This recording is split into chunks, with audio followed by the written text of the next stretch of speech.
السلام علیکم ورحمۃ اللہ وبرکاتہ۔ سامعین، آپ جو کتاب سماعت فرما رہے ہیں اس کا نام ہے الغدیر، قرآن، حدیث اور ادب میں، جلد نمبر 6۔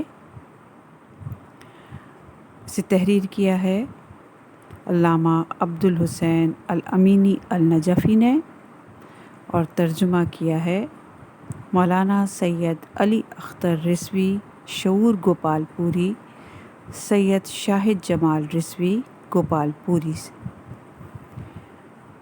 آج ہم آپ کے سامنے اس کی چوتھی ریکارڈنگ پیش کر رہے ہیں، صفحہ نمبر 56 سے۔ امیر المومنین کی ولادت بسعادت سے متعلق سید العلماء نے ایک دوسرا قصیدہ بھی کہا، جس کی ردیف ہے میں نہیں جانتا۔ اس کے بعد اشعار کا ترجمہ پیش خدمت ہے۔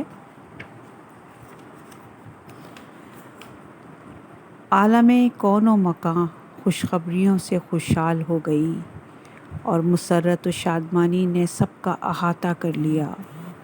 قمری نے شگوفہ گل کی مسکراہٹ پر چہچہا کر اپنی خوشی کا اظہار کیا۔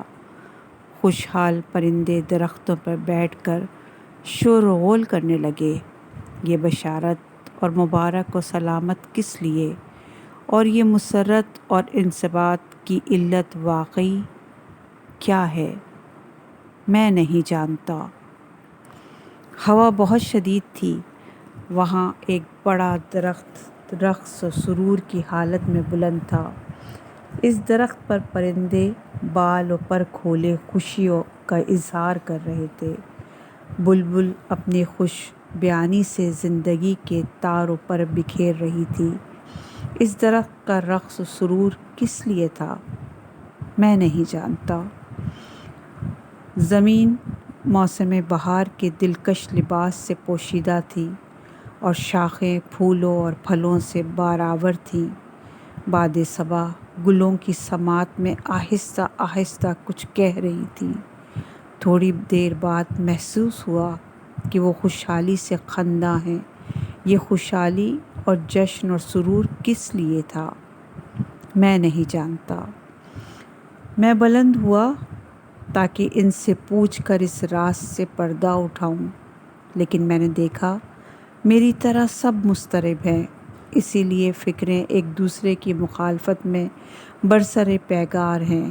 بدلتی تمام چیزوں کو دیکھ کر آخر کار اس نے کہا، میں نہیں جانتا۔ اس وقت میرے جذبات اور احساسات نے آگاہ کیا اور عقل و دانش نے چشمہ یقین کے ذریعے گمان کیا کہ حضرت امیر المومنین کی ولادت بسعادت کی خوشی ہے۔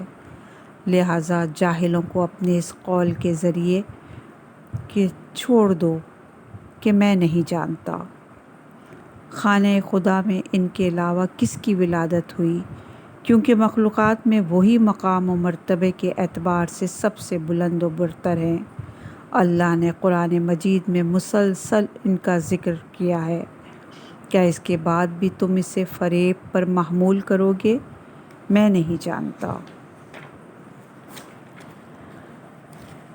حضرت علی پاک و پاکیزہ متولد ہوئے۔ بلند کرداری اور عظمت اور مقام انہی کو ان کی برابری کر سکتا ہے۔ ان کے ذریعے بعض لوگوں نے ہدایت حاصل کی، بعض حیران و سرگرداں رہے اور بعض اس خیال میں کہ وہی خدا ہیں گمراہی و ضلالت کی گہری کھائی میں گر گئے۔ کیا اس جنون عشق کی کوئی سزا نہیں، میں نہیں جانتا۔ وقیع شاعر استاد مسیح لوئس سلامہ نے عید غدیر نامی قصیدہ عربی میں حضرت علی کی ولادت بسعادت کو نظم کیا ہے۔ شاعر کی شخصیت: نام سید عبدالعزیز بن محمد بن حسن بن ابی نصر حسینی سریجی اوالی۔ علامہ سماوی نے الطائیہ من شعراء الشیعہ میں شاعر کے حالات زندگی کی تحریر کرتے ہوئے لکھا، وہ مرد فاضل برجستہ ادیب اور ظریف شاعر ہونے کے ساتھ ساتھ اپنے فن میں بھرپور مہارت رکھتے تھے۔ تقریباً 750 ہجری میں وفات پائی۔ صفی الدین ہلی، تاریخ پیدائش 677، تاریخ وفات 752۔ آپ نے رسول اللہ صلی اللہ علیہ وآلہ وسلم کی شان میں جو اشعار کہے اس کا ترجمہ پیش خدمت ہے۔ آپ فرماتے ہیں: آپ کی ولادت بسعادت کی فضیلت پر آگ خاموش ہو گئی اور ایوان مدائن فرط مسرت سے زمین بوس ہو گیا۔ فریاد و فغاں کرنے والے لرزہ براندام ہو گئے اور نوشیروان اپنے وحشت آمیز خواب سے خوف زدہ ہو گیا۔ وہ خواب مرحلہ تعمیر تک پہنچا تو دو جادوگروں نے آپ کے ظہور پر نور کی بشارت دی۔ ارمیہ اور شیعہ پیغمبروں نے آپ کی حمد و ثنا کی اور ان کے علاوہ حزقیل نے آپ کی ان فضیلتوں کا اعتراف کیا جن پر صحف ابراہیم، تورات موسیٰ، انجیل مسیح اور قرآن مجید گواہ ہیں۔ آپ خدائے معبود کا سجدہ کرتے ہوئے عالم مقام جلوہ افروز ہوئے۔ آپ کے ظہور پر نور پر کائنات کے ذرے ذرے نے اپنی خوشی کا اظہار کیا۔ آپ کامل و اکمل دنیا میں آئے۔ شرافت کے پیش نظر نہ آپ کی ناف کاٹی گئی اور نہ ہی ختنہ انجام پذیر ہوا۔ جناب آمنہ نے شام کے محلوں کو دیکھ کر لوگوں کی نظروں سے آپ کو پوشیدہ کر لیا، جبکہ ارکان کعبہ پوشیدہ تھے۔ حلیمہ سعدیہ نے آ کر جناب آمنہ کے فرزند ارجمند کے چہرہ پر نور کی زیارت کی اور اس قدر خوشحال ہوئیں کہ جذبات میں ان کی ترجمانی سے عاجز ہیں۔ 5 سال کی عمر میں شدت گرمی کی وجہ سے ابر سایہ فگن تھا۔ 7 سال کی عمر میں آپ کا گزر دیر راہب سے ہوا تو دیوار دیر نے خم ہو کر تعظیم و تکریم کی اور بزرگان مسیح نے اسلام قبول کیا۔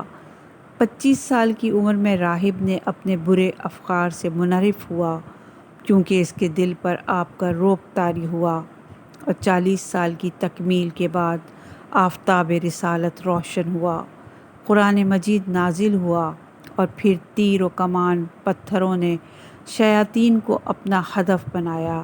اسلام آپ کے خوف سے زمین بوس ہو گئے، زمین آپ پر سلام کے لیے گویا ہوئی، درختوں، پتھروں اور سنگریزوں نے آپ پر درود و سلام بھیجا۔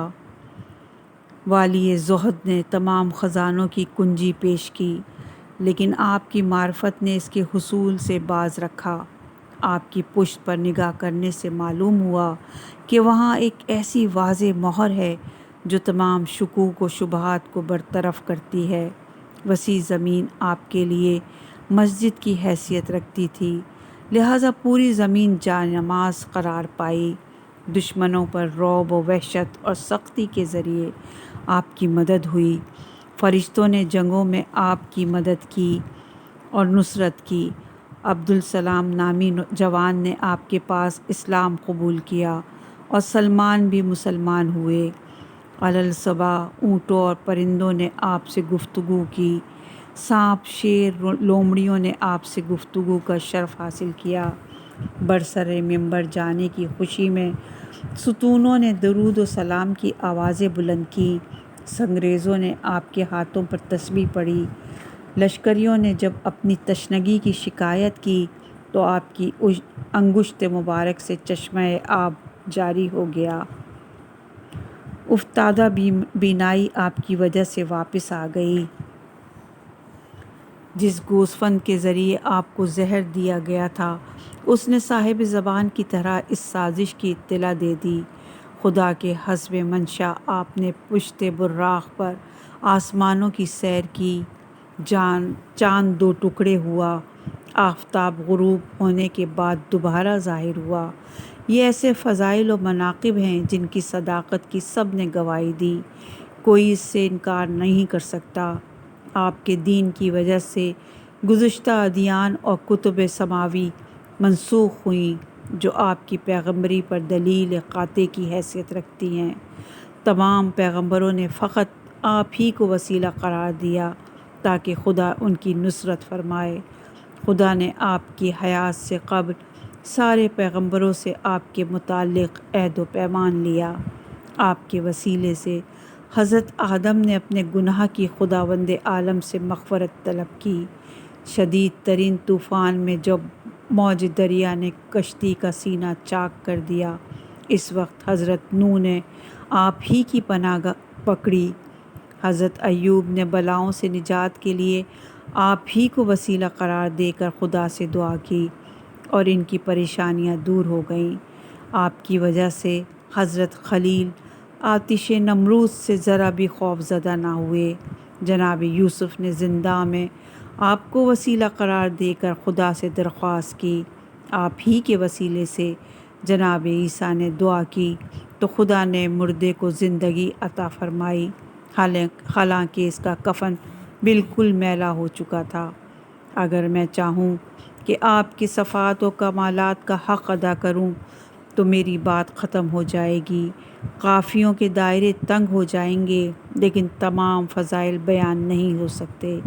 لہٰذا آپ پر ہمارا درود و سلام ہو اور آپ کے خاندان پاک پر بھی، جو حق کی واضح نشانی ہے۔ آپ کے بھائی اور وارث علم پر سلام، جس کی بے پناہ قدرت و طاقت نے شجاعانہ عرب کو ذلیل و خوار کیا اور ان کے ذریعے غدیر کے دن نور ہدایت آشکار ہوئی۔ آپ کے ان چاہنے والوں پر سلام جنہوں نے خدا کے ذریعے راہ ہدایت کی نشاندہی کے بعد اس کی پیروی کی۔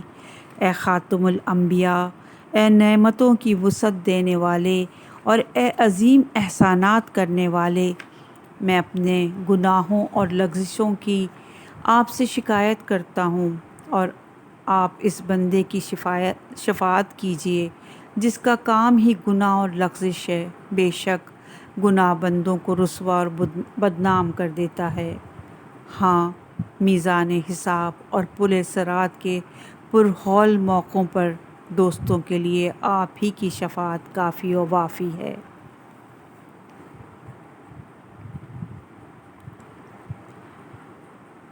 یہ اشعار بھی آپ ہی کے ہیں جو آپ نے مولا علی علیہ السلام کی مدحت میں فرمائے۔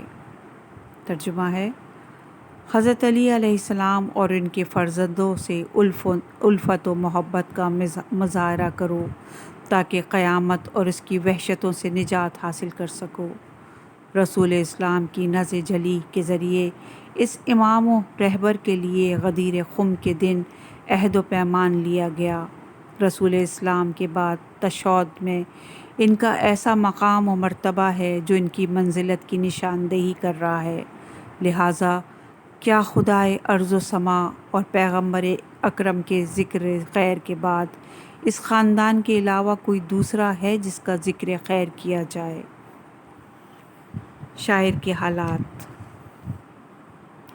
نام: صفی الدین عبدالعزیز بن سرایہ بن علی بن ابی القاسم بن احمد بن نصر بن عبدالعزیز بن سرایہ بن باقی بن عبداللہ بن عریض ہلی تائی سنسبسی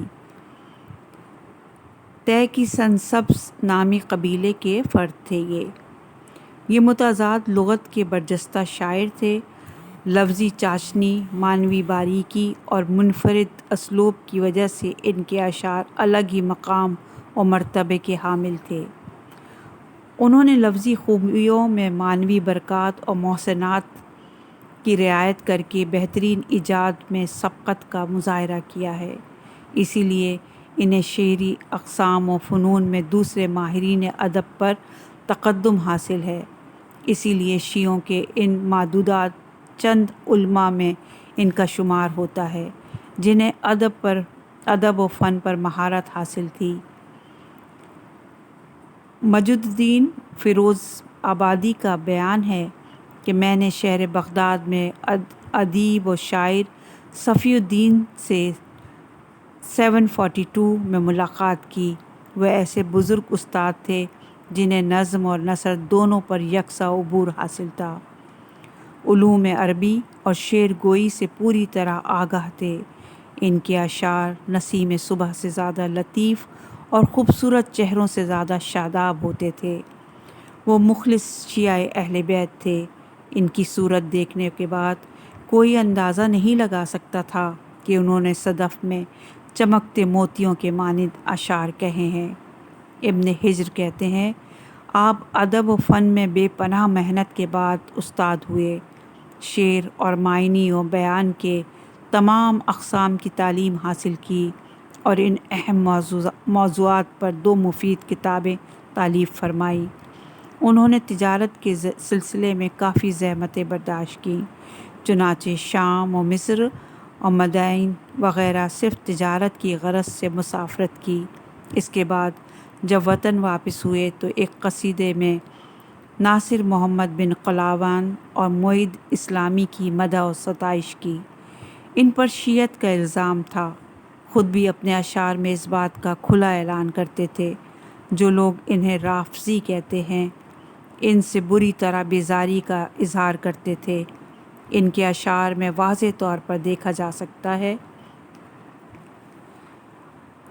737 میں پہلی مرتبہ قاہرہ میں پہنچے، وہاں علاء الدین ابن اسیر کی مدح میں قصیدہ کہا اور انہی سے وابستہ ہو گئے۔ ان کے توسط سے سلطان وقت تک رسائی حاصل کی۔ اس درمیان ابن سعید ابی حیان اور دوسرے بہت سے علماء فاضل عصر جمع ہوئے اور سب نے ان کے فضائل و کمالات کا اعتراف کیا۔ اس وقت شمس الدین عبد اللطیف کو صدارت حاصل تھی۔ وہ معتقد تھے کہ مجموعی طور پر ان کی طرح کسی نے بھی شعر نہیں کہا۔ ان کا دیوان مشہور و معروف ہونے کے ساتھ ساتھ بے پناہ فنون ادب پر مشتمل تھا۔ ان کے دیوان کی غرابت بھی زبان و زد خاص عام تھی۔ اس میں مذکور ہے، اس کے مطالب تقریباً 140 کتابوں سے نقل کیے گئے ہیں۔ علامہ امینی فرماتے ہیں، صفی الدین کے ہم عصر سبدی ہیں۔ یہ 731 کی بات ہے۔ انہوں نے الوافی بالوافیات میں ان سے روایت کی ہے اور محقق نجم الدین سے علم و دانش حاصل کیا، اور تاج الدین مائیہ نے خود ان سے تعلیم حاصل کی۔ علامہ فرماتے ہیں، ہمارا یہ قول کہ انہوں نے محقق حلی سے علم حاصل کیا، الاخ سے ہم نے عمل الاعمال سے نقل کیا ہے، اور اس کی ان تمام افراد نے پیروی کی جنہوں نے صفی الدین کے حالات زندگی قلم بند کیے ہیں، مثلاً صاحب روضات، صاحب عیون شیعہ، عباس قمی وغیرہ۔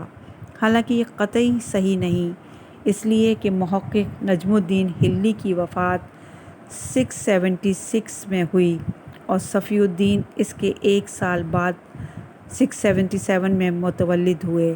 جس صفی الدین نے محقق نجم الدین حلی سے شرف تعلیم حاصل کیا، وہ صفی الدین محمد بن شیخ نجیب الدین یحییٰ ہیں۔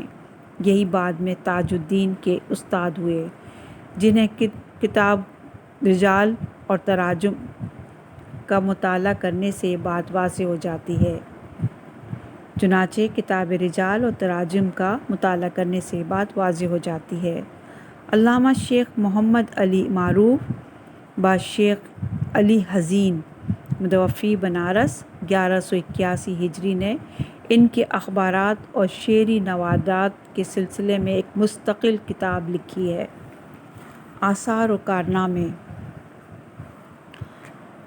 نمبر 1، منظومۃ فی علم العروض، صاحب ریاض العلماء نے اس کا تذکرہ کیا۔ نمبر 2 العاطل الحالی، نمبر 3 الخدمت الجلیلہ، گولیوں سے شکار کے سلسلے میں یہ ایک رسالہ ہے۔ دار الخوار فی المدائل ملک المنصور، یہ کتاب 69 قصائد پر مشتمل ہے۔ اسے حروف تہجی کے اعتبار سے مرتب کیا گیا ہے۔ حروف کے اعتبار سے اول اور آخر یکساں ہیں۔ ہر قصیدے میں 29 اشعار شامل ہیں۔ نمبر 5 شعری دیوان، کتھی لکھتے ہیں انہوں نے اپنے اشعار کو 2 جلدوں میں مرتب کیا ہے۔ دونوں جلدیں بڑی اہمیت کی حامل ہیں، لیکن صرف ایک ہی جلد طبع ہوئی۔ شاید ان کے بعض اشعار کا مجموعہ ہے یا مختصر دیوان ہے، جسے بعد کے مؤلفین نے دیوان کبیر کے بعد ذکر کیا۔ رسالۃ الدارین محاورۃ الفار، رسالۃ المحملہ، اسے بادشاہ وقت ناصر محمد بن خلدون کے لیے 723 میں تحریر فرمایا۔ رسالۃ السوامیہ الکافیہ، یہ آپ کا مشہور بدیع ہے جس میں 101 محاسن بدیع شامل ہیں۔ البسیط کے بحر میں 145 اشعار میں حضرت محمد مصطفیٰ صلی اللہ علیہ وآلہ وسلم کی مدح و ستائش کی ہے۔ آپ کے دیوان میں بھی یہ بدیع موجود ہے جس کا ذکر بعد میں آئے گا۔ ابن زواکر ابو عبداللہ محمد بن قاسم بن زار کوئی فارسی مالکی متوفی 1120 نے اس کی شرح کی ہے۔ نمبر 10 شرح کافیہ، 1316 ہجری کو مصر میں زیور طبع سے آراستہ ہوئی۔ کتاب رجال میں ہے کہ آپ نے اس حیرت انگیز بدیع کو نظم کرنے میں ان تمام افراد پر سبقت و برتری حاصل کر لی جنہوں نے اس سلسلے میں طبع آزمائی کی، لیکن سچ ہے کہ امین الدین علی نے عثمان بن علی بن سلیمان اردبیلی شاعر صوفی متوفی 670 اس کی طرف پیش قدمی کا مظاہرہ کیا۔ الوافی بالوافیات میں یہ اشعار مذکور ہیں اور یہ سید علی خان نے انوار البدیع میں سے تحریر کیا ہے۔ بقیہ تمام افراد نے ان دونوں کی پیروی کرتے ہوئے محاسن بدیع کو نظم کے پیرائے میں بیان کیا ہے۔ ان شعراء میں بعض یہ ہیں۔ نمبر 1 شمس الدین ابو عبداللہ محمد بن علی حواری مالکی متوفی 780 شاعر غدیر ہیں۔ اسی جلد میں ان کا تذکرہ آئے گا۔